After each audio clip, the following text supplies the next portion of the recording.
जय हिंद साथियों, स्वागत है आप सभी का हमारे पढ़ाई ऐप यूट्यूब चैनल पे। मैं आरवी सर। हम लोग डेली मैथ के 5 सुपर सीरीज क्वेश्चन को इस पढ़ाई ऐप पे देखते हैं। आज भी इसी को कंटिन्यू रखते हुए हम लोग 5 सुपर सीरीज को क्वेश्चन को देखेंगे। चलिए तो आइए, आज की सीरीज का पहला क्वेश्चन है आपका, जो सिंपल इंटरेस्ट से लिया गया है, यानी साधारण ब्याज से। क्वेश्चन क्या है?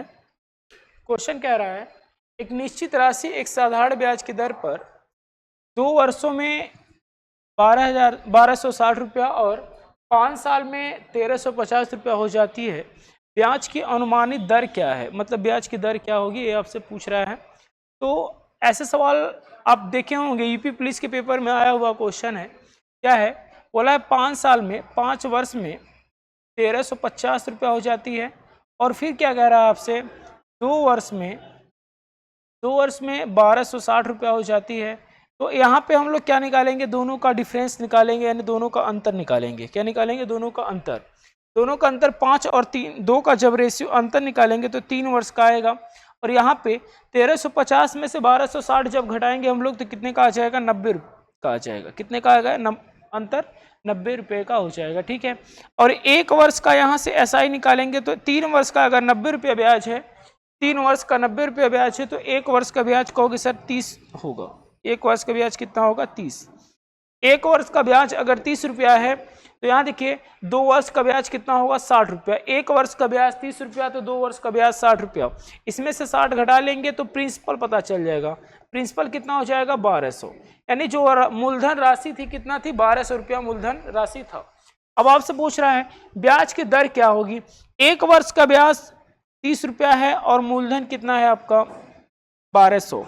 तो रेट निकालने के लिए 30/1200 कर लेंगे। प्रतिशत के लिए 100 से गुणा कराएंगे, 00 कट जाएगा आपका।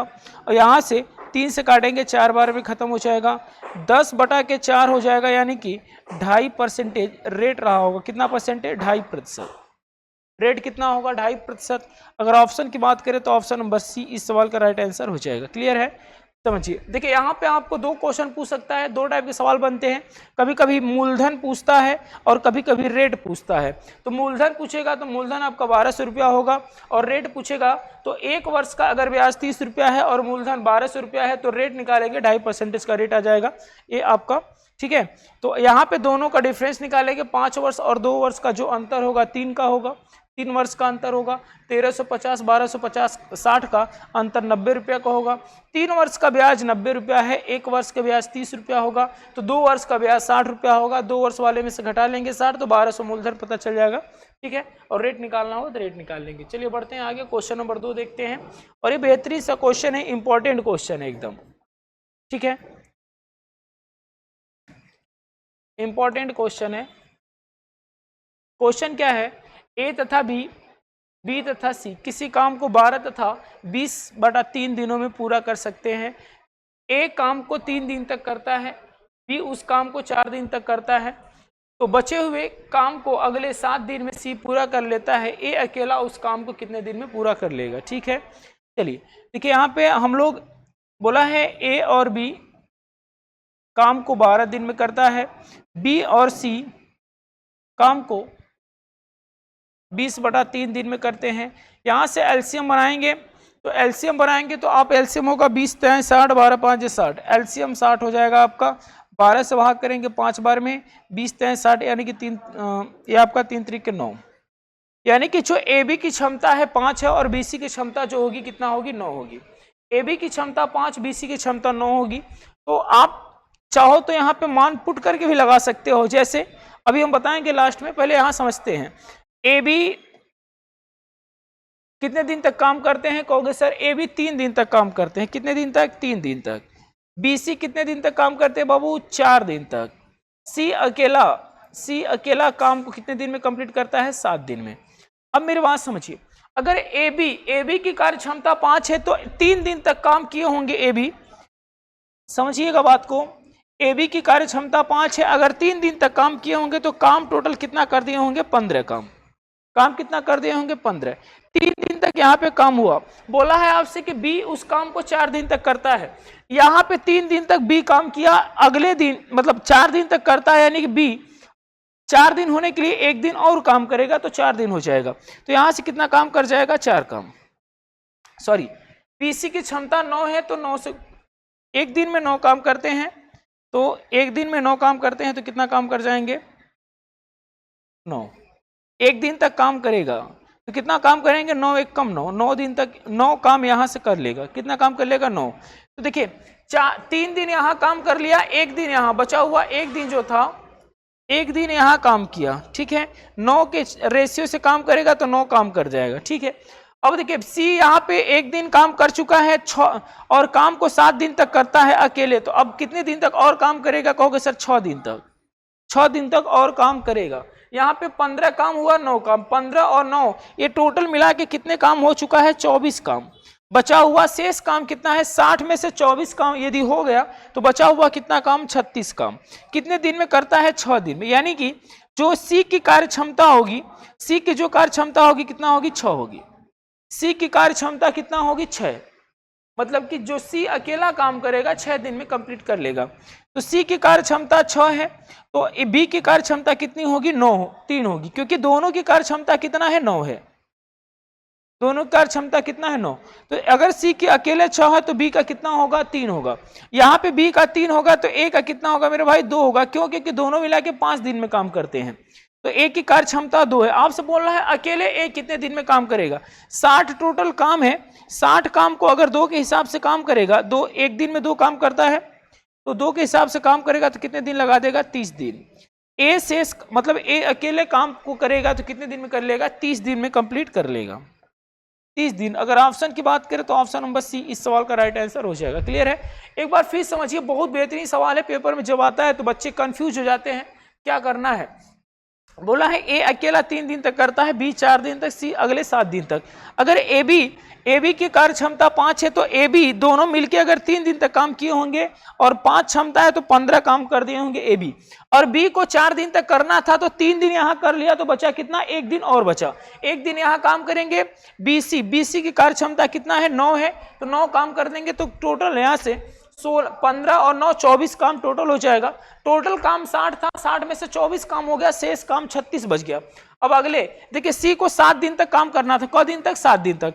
1 दिन यहां कर लिया तो बचा कितना दिन, 6 दिन। 6 दिन तक काम करेगा तो यानी सी की जो कार्य क्षमता होगी कितना होगी, 6 होगी। सी की कार्य क्षमता 6 है तो बी की कार्य क्षमता कितना होगा, 3 होगा। तो बी की कार्य क्षमता 3 होगा तो ए की कार्य क्षमता 2 होगा। अब 60 काम को करना है, 2 से हिसाब से काम करेंगे, 30 दिन में कंप्लीट काम को कर लेंगे। क्लियर है। चलिए बढ़ते हैं आगे, देखते हैं क्वेश्चन नंबर 3। क्वेश्चन नंबर 3 क्या है, क्वेश्चन नंबर 3 पूछ रहा है इकाई अंक क्या होगा। गुणनफल दिया है 2464 के पावर 1737 इंटू 615 के पावर 317 और 131 की पावर 491 में इकाई का अंक क्या होगा। मेरे बाबू यहां ध्यान दीजिए थोड़ा सा। देखिए यहां पे इकाई का अंक 5 है और यहां पे इकाई का अंक क्या है, सम संख्या। ठीक है, यहां पे सम संख्या।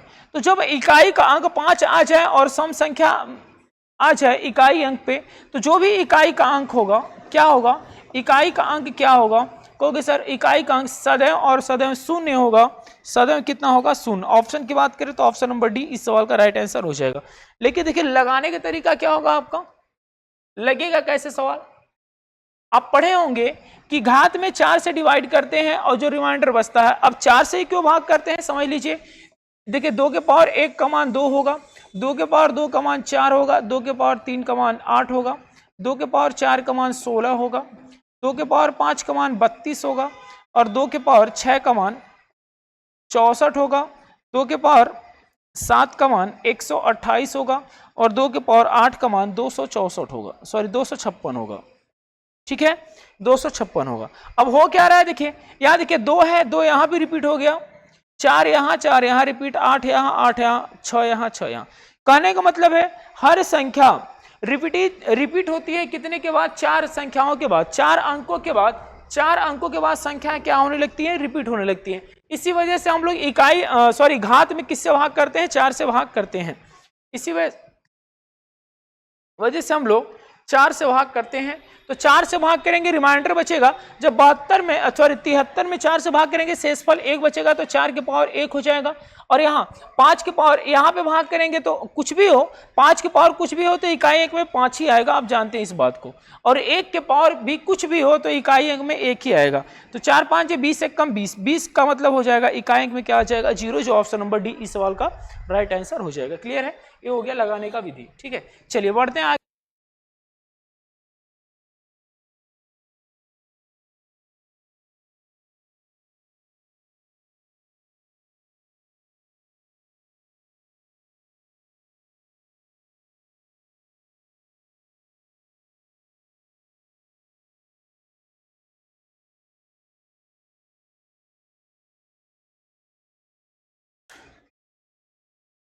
बैटरी थोड़ा सा इशू हो रहा है। बोला है एक सूक्ष्म जीव 24 घंटे में अपनी संख्या को दोगुना कर लेता है, 30वें दिन के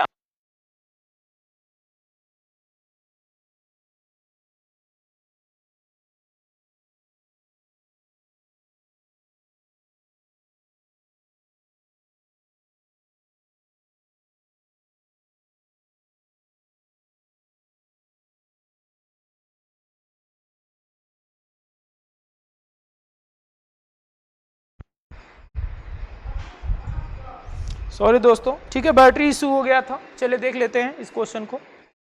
बोला है एक सूक्ष्म जीव प्रत्येक 24 घंटे में अपनी संख्या दोगुना कर लेता है, 30वें दिन के अंत में इसकी संख्या 84 लाख है, तो इसकी संख्या 21 लाख कब थी? बोल रहा है कि पहले दिन, फर्स्टवें दिन और सेकेंडवें दिन और इसी तरह से थर्डवें दिन, ऐसे डॉट डॉट डॉट डॉट करते हुए 30वें दिन, कौन से दिन? 30वें दिन कितना संख्या थी? 84 लाख। तो 29वें दिन कितना रही होगी? इसका आधा, क्योंकि भाई संख्याएं क्या कर लेता है, हर दिन डबल कर लेता है। यहाँ पे 84 होगा तो इससे पहले कितना रहा होगा? 42। फिर इसके बाद 28वें दिन कितना रहा होगा? कहोगे सर 21वीं लाख कितना होगा? 21 लाख। तो पूछ रहा है कि 21 लाख कब रही होगी, तो कौन से दिन रही होगी? 28वें दिन। इसकी संख्या 21 लाख रही होगी।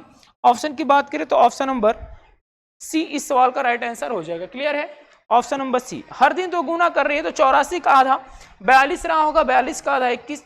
इसी तरह से पूछता 27वें दिन कितनी रही होगी, तो 21 का आधा, ऐसे आधा आधा होता चला जाता। ठीक है, चलिए बढ़ते हैं आगे। क्वेश्चन नंबर 5 देखते हैं। क्वेश्चन नंबर 5 एक बेहतरीन सा क्वेश्चन है जो ईपी ट्रिपल एससी में पूछा गया था।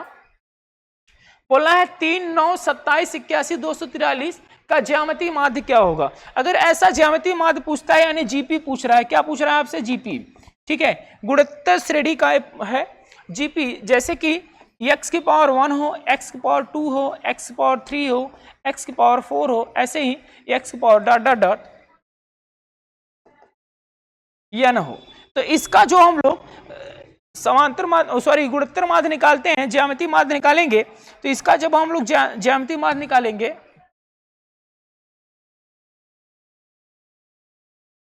ज्यामितीय माध्य निकालेंगे तो जितनी संख्याएं होगा, x होगा तो x लिखेंगे और इनके पावर को सभी को क्या कर देंगे? मल्टीप्लाई। क्या कर देंगे? सबको मल्टीप्लाई।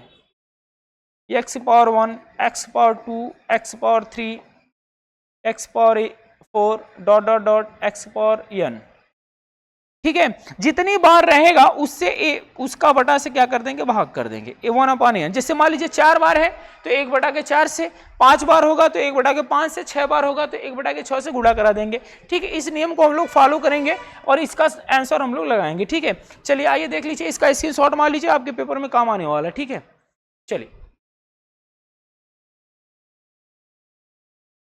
तो आपका क्वेश्चन है, बोला है 3 9 27 81 243 कितनी संख्या है? 1 2 3 4 5। 5 है तो 1/5 इसका निकालेंगे हम लोग। कितना निकालेंगे? 1/5। ये ज्यामितीय माध्य आपका निकल जाएगा। तो 3 है तो इसको हम लोग 3 के पावर 1 लिखेंगे, मल्टीप्लाई इसको 9 को हम लोग क्या लिखेंगे? सब मल्टीप्लाई में होगा, सब मल्टीप्लाई में होगा, यहाँ लिख देते हैं। 3 के पावर 2 लिखेंगे 9 को, 27 को 3 के पावर 3 लिखेंगे, 81 को 3 के पावर 4 लिखेंगे और 243 को 3 के पावर 5 लिखेंगे। टोटल के पावर कितना होगा? 1/5।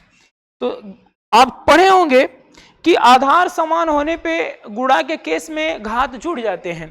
तो 5 4 9 3 12 2 14 1 15, 3 के पावर कितना हो जाएगा 15 इंटू 1/5 है, तो 5 से जब भाग करेंगे 5 नहीं 15, तो 3 के पावर 3 हो जाएगा, यानी कौन सा आंसर होगा 27 होगा। यानी कि ये जो संख्या दी हुई है उसका ज्यामितीय माध्य क्या होगा 27 होगा। आपका ऑप्शन नंबर ए इस सवाल का राइट आंसर हो जाएगा। ऑप्शन नंबर ए इस सवाल का राइट आंसर हो जाएगा। क्लियर है? चलिए ठीक है, मिलते हैं अगली वीडियो में, तब तक के लिए धन्यवाद। अगर वीडियो अच्छा लगे तो वीडियो को लाइक करिए, सब्सक्राइब करिए और अपने दोस्तों में ज़्यादा से ज़्यादा शेयर कीजिए।